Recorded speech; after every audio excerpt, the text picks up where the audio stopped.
Quick question. When was the last time you actually walked into a bank? Not an ATM, not a mobile app, an actual building with an actual human teller behind an actual counter. For most people under 40, the answer is somewhere between a few months ago and genuinely cannot remember.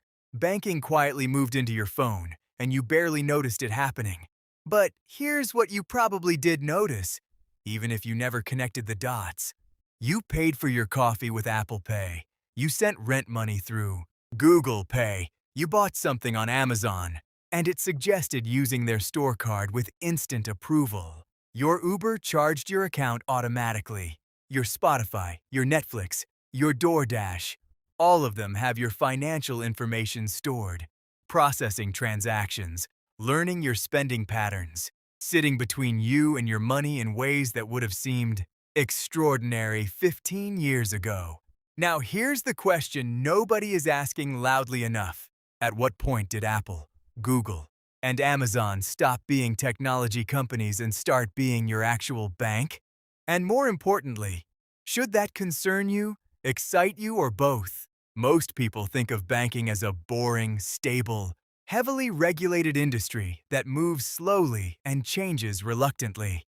And for most of its history, that characterization was accurate. Banks hold your money. They lend it out. They charge interest. They pay you a tiny fraction of that interest back. They've been doing essentially this same thing for centuries. The buildings got fancier.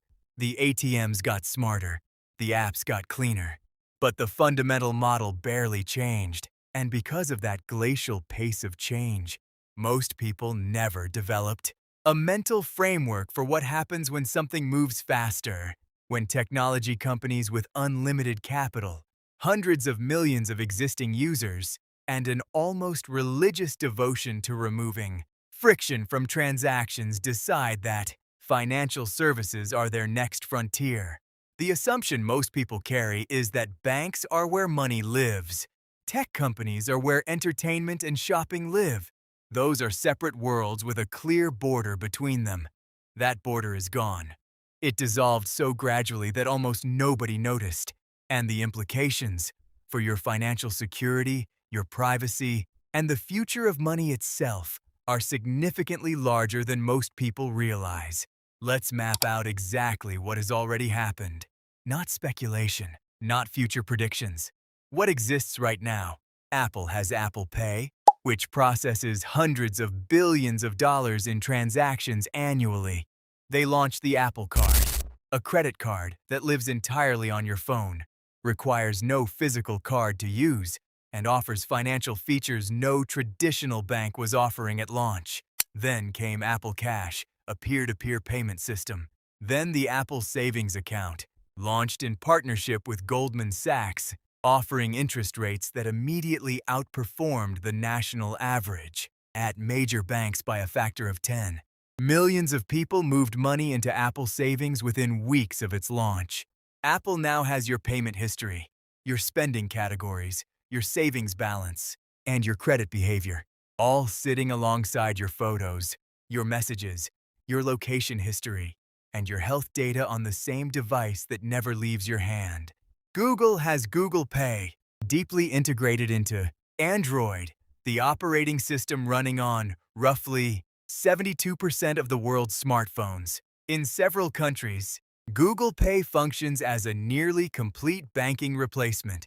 Google has repeatedly applied for and explored full banking licenses.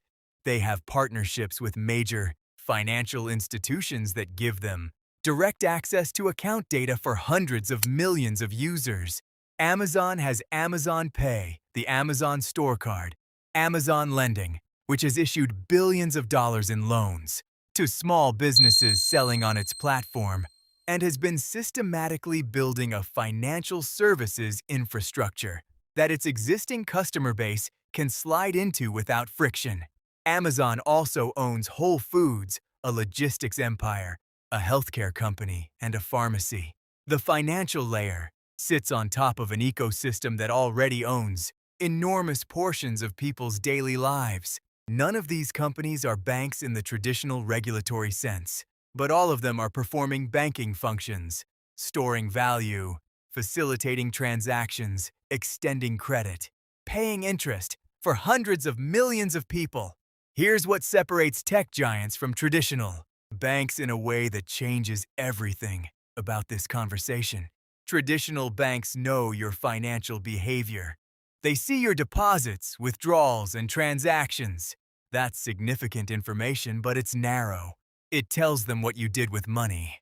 It doesn't tell them much about who you are.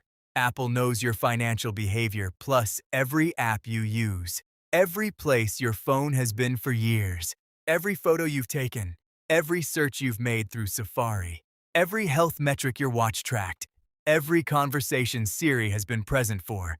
Google knows your financial behavior plus every search you've ever made, every email you've sent and received through Gmail, every destination you've navigated to, every YouTube video you've watched, every document you've stored in Drive, and a behavioral profile built from over 2 decades of the most intimate window into human thought ever created. Amazon knows your financial behavior plus every product you've searched for, every purchase you've made, everything you've browsed without buying, your entertainment preferences through Prime Video, your reading habits through Kindle, and through Alexa, a device that sits in your home and listens. Now combine that data depth with financial services. A traditional bank decides your creditworthiness based on your credit score, income, and payment history.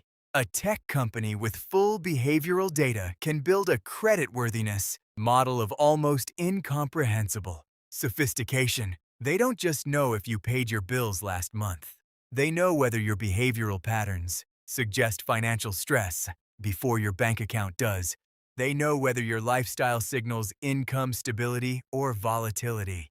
They know more about your financial future than you do. That's either a powerful tool that helps people access credit and financial services they were previously excluded from, or it's the most comprehensive financial surveillance infrastructure ever built. And the genuinely unsettling answer is that it's both simultaneously. Here's the deeper truth that reframes the whole picture. Traditional banks make money from the spread between what they pay you for deposits and what they charge borrowers for loans. Their financial incentive is to hold your money and deploy it. You are their raw material. Tech companies make money from attention, data, and ecosystem lock-in. Financial services for tech giants are not primarily a profit center. They're a retention mechanism. Every financial service Apple adds makes it slightly more inconvenient to switch from iPhone to Android. Every financial service Amazon adds means one more reason your life is woven into their platform. The financial product doesn't need to be the most profitable thing they do. It just needs to make leaving more expensive. This creates a dynamic traditional banks have never faced before. They are competing with companies for whom banking is a strategic tool rather than a core business. Companies with trillion-dollar valuations that can afford to offer genuinely better rates, genuinely better interfaces, and genuinely better user experiences, while treating the financial product as a customer acquisition and retention cost. The traditional bank is trying to make money from your money. The tech company is trying to make you impossible to leave. Those are different games with very different price tolerances. For consumers, this has created genuinely better financial products in some areas. Higher savings rates, lower fees, faster payments, more accessible credit. The Apple Savings account offered rates that embarrassed major national banks. That's real benefit. But the price is a level of financial data, integration with behavioral surveillance that has no historical precedent. And unlike a traditional bank, which operates under decades of financial privacy regulation, tech companies operating financial services exist in a regulatory gray zone that hasn't fully resolved yet. The rules governing what a bank can do with your financial data were written before the entity holding your financial data also held your search history, location history, and private communications. 3 things worth thinking about clearly and acting on deliberately. First, understand the actual terms of every financial product you use from a tech company, not the marketing. The actual data usage terms. When Apple says your financial data is private, what does that mean precisely? What gets shared with Goldman Sachs, their banking partner? What analytics does it feed into? When Google Pay processes your transaction, what behavioral data does that transaction contribute to your advertising profile? These aren't paranoid questions. They're the basic due diligence that the convenience of these products is designed to make you skip. Second, evaluate these products on their actual financial merits and make conscious choices.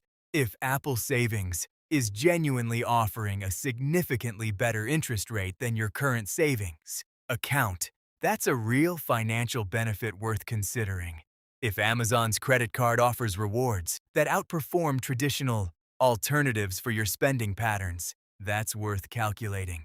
Don't avoid these products reflexively out of vague discomfort, but don't adopt them reflexively because they're frictionless and familiar either. Make the choice deliberately with full awareness of what you're exchanging. Third, pay attention to this space because it is moving extremely fast.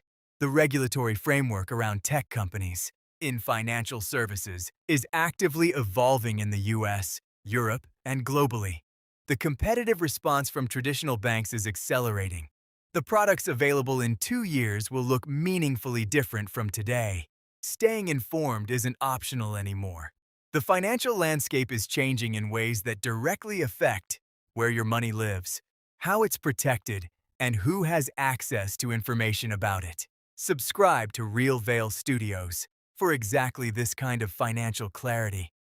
The real story behind the systems that are quietly reshaping how money works in the modern world.